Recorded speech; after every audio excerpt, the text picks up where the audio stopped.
Yorana et bienvenue dans Manaculture. Aujourd'hui, nous allons parler d'art et de sculpture avec Teva Victor qui nous a invités dans son atelier où nous nous trouvons aujourd'hui. Il nous présente tout de suite ses œuvres.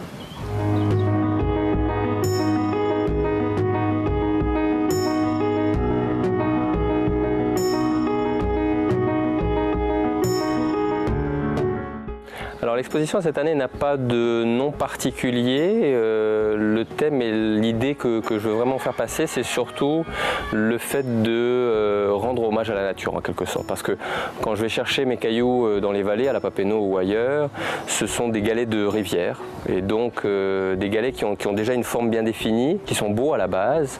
Et cette pierre d'origine que je trouve belle et avec laquelle je me suis un petit peu apprivoisé, enfin on s'est un petit peu apprivoisé tous les deux, bah, cette pierre-là, j'en garde une partie dans mes œuvres.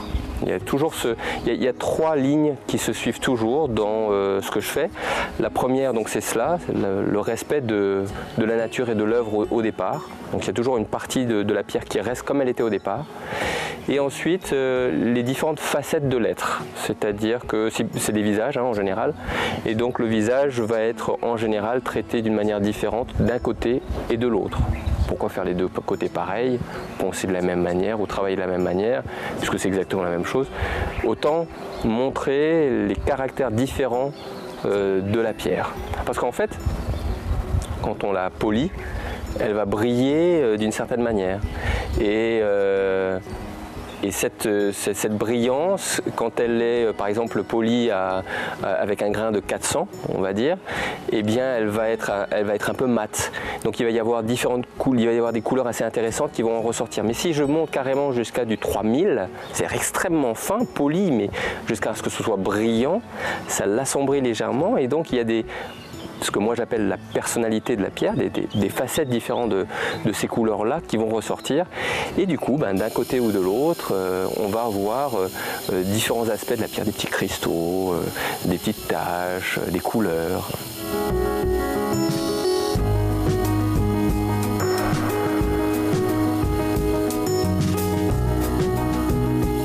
Les visages permettent d'exprimer beaucoup de choses, un sourire, la confiance, le doute, la crainte. Il y a tellement d'émotions possibles, rien que par le visage. Donc je trouve ça très parlant et du coup ça me donne pour moi un panel de possibilités, de créativité qui est exceptionnel. Et comme en plus, ce que j'aime bien, c'est que les pierres, enfin la manière dont moi je travaille, c'est que je laisse la pierre aussi me parler. On fait une sorte de discours et je la laisse travailler avec moi. On travaille ensemble pour l'amener là où elle a envie elle aussi. C'est pour ça qu'à chaque fois en fait je ne sais pas où je vais, je ne sais pas quelle est l'œuvre finale, quelle va être l'expression du visage, si c'est un garçon ou une fille, si c'est plutôt neutre, tu vois. Et donc ce dialogue que j'ai avec la pierre, au travers du visage, me permet de découvrir la personnalité un peu plus de chaque pierre.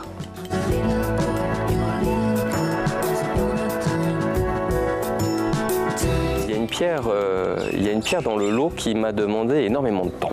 Alors j'ai commencé à la travailler, ça venait pas forcément. Je tâtonnais pendant longtemps. Et en fait, celle-ci avait besoin avec mon vocabulaire à moi, celle-ci avait besoin d'être plus apprivoisée que les autres. Elle avait besoin de plus de temps, que je lui consacre plus d'énergie, plus de patience, que je sois patient avec elle. Et c'est un peu... ces rencontres-là avec les pierres, c'est un peu comme des rencontres avec des gens ou avec des amoureuses, tu vois, certaines pierres ont besoin d'attention, de patience, d'autres, ça peut être plus direct. Il faut savoir s'adapter. Et cette pierre-là, je savais qu'elle allait être belle parce qu'elle avait un beau potentiel, j'avais déjà travaillé sur une pierre comme celle-là, donc je connaissais ses dessins intérieurs, ce qu'elle avait à l'intérieur d'elle. Mais le visage en lui-même et l'expression et l'harmonie de l'œuvre en elle-même m'a pris un temps fou à amener. Et donc il a fallu tâtonner, essayer certaines choses, laisser mûrir. À plusieurs reprises, j'avais le visage déjà fini. Puis je reviens dessus quelques jours après, je me dis non ça va pas. Et donc je retravaille, j'enlève toute une partie, je m'y remets, je retravaille l'œil à nouveau. Ça a été très long, très fastidieux, mais aujourd'hui le rendu aujourd'hui me plaît. Là maintenant, ça y est, je l'ai trouvé, elle est là. Et j'invite vraiment tout le monde à venir à l'exposition qui aura lieu du 3 au 7 décembre. C'est que 4 jours et demi, donc il faut vraiment le noter sur ses agendas pour pouvoir venir parce que le quotidien passe vite. C'est une semaine, c'est très rapide. Donc c'est du mardi au samedi. Le samedi, ça finit à 11h. Donc c'est que quelques heures le samedi, on va dire du mardi au vendredi. Et donc j'invite tout le monde à venir du 3 au 7 pour apprécier des belles choses. Et puis bon, il ne se passe pas forcément beaucoup de choses comme ça sur Tahiti, il faut en profiter, même si on n'est pas là pour acheter, mais voir, ouvrir la porte d'une galerie qui n'en est pas vraiment une, mais voilà, c'est quand même la maison du peuple, hein, la maison de la culture, donc venez et ce sera avec grand plaisir que je vous présenterai mes œuvres.